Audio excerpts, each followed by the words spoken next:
ಹೌದು, ಮಾಲಾಶ್ರೀ ಬೆಳಗುಂದಿ ಅವ್ರಿಗೂ ಕೂಡ ಒಮ್ಮೆಲೆ ಆಶ್ಚರ್ಯ ಆಗುತ್ತೆ. ಅವರು ಕೂಡ ನ್ಯೂಸ್ ಅಲ್ಲಿ ನೋಡ್ತಾರೆ. ಆಪ್ತ ಸ್ನೇಹಿತ ಮತ್ತೆ ಅವರು ಕೂಡ ಕಾರ್ಯಕ್ರಮಗಳೆಲ್ಲ ಕಾಣಿಸ್ಕೊಂಡಂತವ್ರು. ಮುಂಚೆ ಎಲ್ಲ ಮ್ಯೂಸಿಕ್ ಮೈಲಾರಿ ಜೊತೆ ಸಹ ರಸಮಂಜರಿ ಕಾರ್ಯಕ್ರಮ ಆರ್ಕೆಸ್ಟ್ರಾದಲ್ಲೆಲ್ಲ ಭಾಗಿಯಾದಂತವರು. ಸೊ ಈ ತರ ಆಗತ್ತೆ ಅಂತ ಅವರು ಕೂಡ ನಿರೀಕ್ಷೆ ಮಾಡಿರ್ಲಿಲ್ಲ. ಮೈಲಾರಿ ಅವರನ್ನ ಪೊಲೀಸರು ಬಂಧಿಸ್ತಾರೆ. 14 ದಿವಸಗಳ ಕಾಲ ನ್ಯಾಯಾಂಗ ಬಂಧನ. ಸೊ ಈ ರೀತಿ ಎಲ್ಲ ಒಂದು ಸ್ಟೇಟ್ಮೆಂಟ್ ವಿಡಿಯೋ ವೈರಲ್ ಆಗುತ್ತೆ, ಎಲ್ಲ ನೋಡ್ತಾರೆ.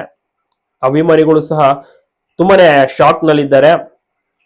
ಸೊ ನೋಡೋಣ ಏನಾಗುತ್ತೆ ಕತೆ, ಇದರಲ್ಲಿ ಯಾವ ರೀತಿ ಟ್ವಿಸ್ಟ್ ಬೆಳವಣಿಗೆ ಆಗುತ್ತೆ. ಎಲ್ಲರೂ ಕೂಡ ವೆಯ್ಟ್ ಮಾಡ್ತಾ ಇದ್ರ ಬಗ್ಗೆ ತಿಳ್ಕೊಳಕ್ಕೆ.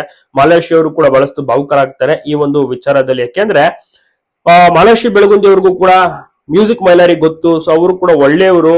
ಬಟ್ ಯಾಕೆ ಈ ರೀತಿ ಆಯ್ತು, ಏನಾಗಿದೆ, ಏನ್ ಆಗಿರ್ಬೋದು, ಅವ್ರಿಗೂ ಕೂಡ ಬಹಳಷ್ಟು ಕುತೂಹಲ ಇದೆ.